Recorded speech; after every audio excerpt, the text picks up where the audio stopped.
நான் இந்த அருவியில குளிக்க போறேன் ஃப்ரெண்ட். குளிக்க போறியா? ஆமா, அதுக்கு வேண்டிய துணியெல்லாம் கூட கொண்டு வந்திருக்கேனே ஃப்ரெண்ட். நான் குளிக்கும் போது நீங்க இங்க இருக்க கூடாது தெரியுமா?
நான் குளிச்சிட்டேன் ஃப்ரெண்ட். புறப்படலாமா? இப்படியே வா, நான் ட்ரெஸ் மாத்திக்கணும். ஓய என்ன ஓயஸ் அப்படியே நிக்கிறீங்க? கொஞ்சம் திரும்பிக்கங்க, நான் ஒரே நிமிஷத்துல ட்ரெஸ் மாத்திட்டு வரேன் ப்ளீஸ்.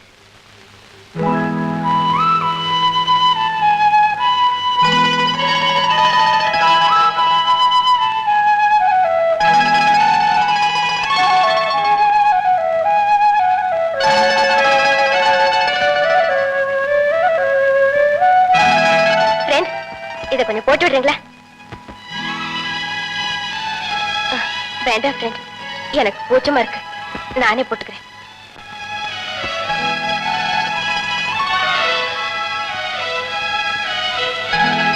ரெடி ஃப்ரெண்ட், போலாமா? போலாமே. இருங்க, ட்ரெஸ் எடுத்துட்டு வரேன்.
சோபா, வீடு வந்தா சேர்ந்துருங்க.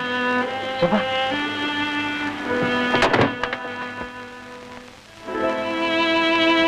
சோபா வாமா.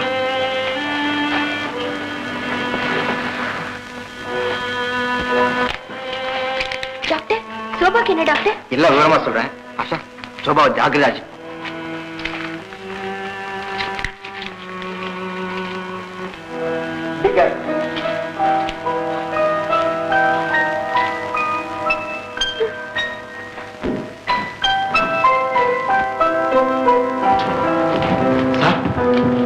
ஒரு முக்கியமான சமாச்சாரம், அதை உங்கள்கிட்ட பேசி முடிவு செய்தியா? என்ன டாக்டர் சொல்றீங்க? உங்க மகன் சோபா முழுக்க முழுக்க குணமடைஞ்சிட்டுதா ரொம்ப நம்பிக்கையோட இருந்து. ஆனா கொஞ்ச நேரத்துக்கு முந்தைய நடந்த சம்பவம் எங்க மறுபடியும் அவளை பழைய நிலைமைக்கு கொண்டு போய் விட்டுருமோன்னு எனக்கு பயமா இருக்கு. என்ன நடந்தது டாக்டர்? மறுபடியும் என் மகளுக்கு என்ன நடந்தது? நான் சோபா அழைச்சிட்டு உலாவ போயிருந்தேன். திரும்பி வரும்போது ஒரு கல்யாண ஊர்வலம் வந்தது. அது வரைக்கும் சுய நினைவோடு இருந்தவர் மேல சத்தத்தையும் கல்யாண ஊர்வலத்தையும் பார்த்த உடனே தாறுமாறா ஏதோ பேசி திடீர்னு மூச்சாய் வந்துட்டான். அவளுக்கு மூச்சை தெளிய வச்சு இப்பதான் அவளுடைய இருப்பிடத்துல சேர்த்துட்டு வரேன். மூச்சு தெளிஞ்சதுக்கு அப்புறம் நான் அவளை எவ்வளவோ கேட்டு பார்த்தேன். எதுக்கும் பதில் சொல்லாம விம்மி விம்மி அழுதுட்டு இருக்கான். கொட்டு மேளத்துக்கும் கல்யாண ஊர்வலத்துக்கும் அவளுடைய அதிர்ச்சிக்கும் ஏதோ சம்பந்தம் இருக்கு. சார், இதனுடைய உண்மையை தெரிஞ்சுக்க நான் ஆசைப்படுறேன். உங்க மகளை பற்றி உண்மைகளை நீங்க மேலும் மேலும் மறைச்சுக்கிட்டே இருந்தா என்னாலும் எடுத்த காரியத்தில் வெற்றி காண முடியாது. நீங்களும் உங்க மகளை பழைய நிலைமையில பார்க்க முடியாது சார். டாக்டர், நான் உங்ககிட்ட எதை சொல்றது, எப்படி சொல்றதுன்னு எனக்கு ஒண்ணும் புரியல டாக்டர்.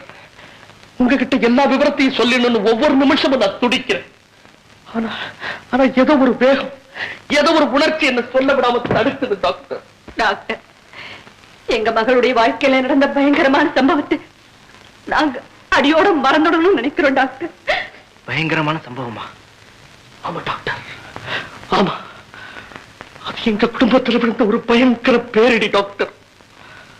அமைதியோடு ஆனந்தத்தோடு மிதந்துட்டு இருந்த எங்க வாழ்க்கை படகு நிர்மூலமாக்கி எங்களை தத்தளிக்க விட்ட சூறாவளி காத்து டாக்டர்.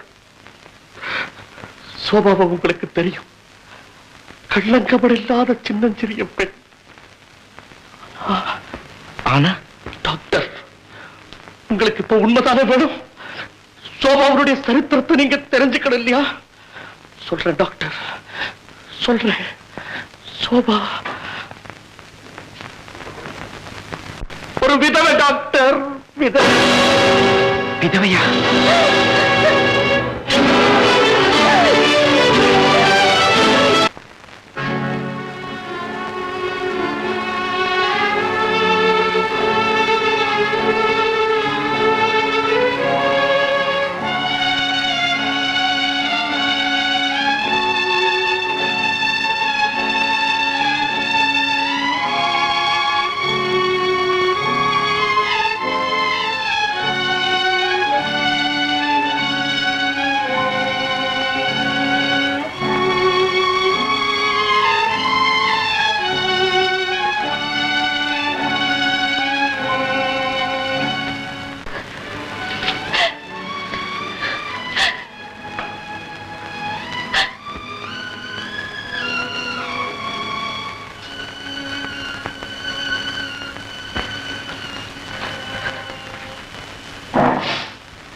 சுமார் 17 வருஷங்களுக்கு முன்பு என் மகள் சௌபாகியவதி.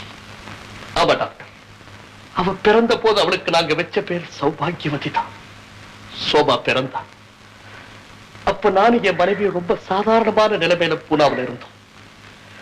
சோபா பிறந்த உடனேயே எங்களுக்கு லட்சுமி கடாட்சி ஏற்பட்டது. செல்வம் எங்களை தேடி வந்தது.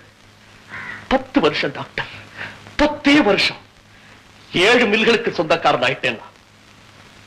முதல்ல பெண் குழந்தை பிறந்த அதிர்ஷ்டம்னு சொல்லுவாங்க. ஆனா உண்மையிலேயே எங்க வீட்டுல மகாலட்சுமியே பிறந்தா டாக்டர். துன்பத்தினுடைய சாயலே தெரியாம ஒரு அபூர்வமான குறிஞ்சி மலரை போல வாடாம வதங்காம அவளை நாங்க வளர்த்தோம் டாக்டர். அவ கேட்டதெல்லாம் வாங்கி கொடுத்தோம், விரும்பினதெல்லாம் செய்து முடிச்சோம். இல்லைன்ற சொல்ல அவளை பொறுத்த மட்டும் இல்லாமலே செய்தோம். உயர்ந்த கோடீஸ்வரர்கள் வீட்டு குழந்தைங்க படிக்கிற கான்வென்ட்ல அவளை நாங்க படிக்க வச்சோம் டாக்டர். வசதி, செல்வம், அழகு, அறிவு அத்தனை அவகிட்ட புரிந்திருக்கிறத பார்த்து பிறந்தா இப்படி இல்ல ஒரு பெண்ணு பிறக்கணும்னு ஊரே பெருமைப்பட்டது. தாயும் தந்தையும் தான் அவளுக்கு தெய்வம். அவங்க சொல்றதுதான் வேத வாக்குன்னு அவளை வாழ்ந்தா. குழந்தையா இருந்தவ குமரியான போது அவளுக்கு 15 வயசு இருக்கும். ஒரு நாள் பம்பாயிலிருந்து என்னுடைய சகோதரி, அதாவது சோபாவுடைய அத்தை என் வீட்டுக்கு வந்திருந்தா. அவங்க குடும்பமும் பெரிய லட்சாதிபதி குடும்பம். அவளுக்கு ஒரு பிள்ளை, 21 வயசு தான் இருக்கும். ரொம்ப அழகா இருப்பான். அந்த வயசுலயே டாக்டர் பரீட்சை தேறி மேல் படிப்புக்காக அமெரிக்கா போக வேண்டியிருந்தது. வீட்டுக்கு வந்த என்னுடைய சகோதரி சோபாவை பார்த்தா, அண்ணா உன் மகளை என் மருமகளா ஆக்கிக்க ஆசைப்படுறேன். என் பையன் அமெரிக்கா போறதுக்குள்ள கல்யாணத்தை முடிச்சிடுன்னு அவசரப்படுத்தினான். என்ன அப்படி அவசரப்படுத்திருக்கவே வேண்டாம் டாக்டர், என்ன அப்படி அவசரப்படுத்திருக்கவே வேண்டாம். டாக்டர், உறவு விட்டு போக வேண்டாம். உடனே நாங்களும் சம்மதத்தை தெரிவிச்சோம். ஜாதக பொருத்தம், நாள் பொருத்தம் எல்லாமே பிரமாதமா அமைஞ்சிருந்தது. ஏம்மா, உங்க அத்தான கல்யாணம் செய்துக்கிறியான்னு நாங்க சோபாவை கேட்டோம். கல்யாண சடங்குனுடைய தாற்பயமே தெரியாத விளையாட்டு பருவம் அவளுக்கு. சரின்னு சொன்னா. டாக்டர், பூனா நகரமே ஆச்சரியப்படுற அளவுக்கு பல லட்சம் ரூபாய் செலவுல கல்யாணத்தை பிரமாதமா நடத்தணும். தாலி கட்டி முடிஞ்சதுக்கு அப்புறம் 2 மணி நேரம், 2 மணி நேரம் தான் என் சோபா சுமங்கலியா இருந்தா டாக்டர். மனுஷன் எல்லா வகையிலையும் பாக்கியசாலியா இருக்கிறதுக்கு ஆண்டவனே அனுமதிக்கிறது இல்லை டாக்டர். திருமணம் முடிஞ்ச உடனே பெண்ணும் மாப்பிளையுமா கோவிலுக்கு போறது எங்க சம்பிரதாயம். சோபாவை பக்கத்துல வச்சுக்கிட்டு மாப்பிளையே காரை ஓட்டிட்டு போனார். அவங்க வருகைக்காகவே விதி காத்துட்டு இருந்தது போல இருக்கு. வழியில ஒரு விபத்து, பயங்கர விபத்து. அந்த விபத்து என் சோபாவை அவங்களே ஆக்கிடுச்சு டாக்டர். அந்த அதிர்ச்சியில சோபா பேச்சு மூச்சு இல்லாம ஆஸ்பத்திரியில இருந்தா. அவ வீட்டுக்கு வந்த போது என் பழைய சோபாவை நான் பார்க்க முடியல டாக்டர். புத்தி சுவாதீனம் இல்லாத நிலையில தான் நான் அவளை பார்க்க முடிஞ்சது. எத்தனையோ டாக்டர்கள், எவ்வளவோ பணம் செலவழிச்ச. நம்பிக்கை இழந்த நிலையில ஆஸ்தி பூரா வித்துட்டு என் மகளையும் கூட்டிக்கிட்டு அமைதியை நாடிதான் இந்த ஊருக்கு வந்துட்டேன் டாக்டர். என் செல்வத்தினுடைய சரித்திரம் இதுதான் டாக்டர். துள்ளி திரிந்து மகிழ வேண்டிய பருவம், புன்னகையோடும் பூரிப்போடும் வாழ வேண்டிய வயது. அந்த துல்லியமான மலரோடவா விதி விளையாட வேண்டும்? கொடுமை, நினைச்சு கூட பார்க்க முடியாத கொடுமை.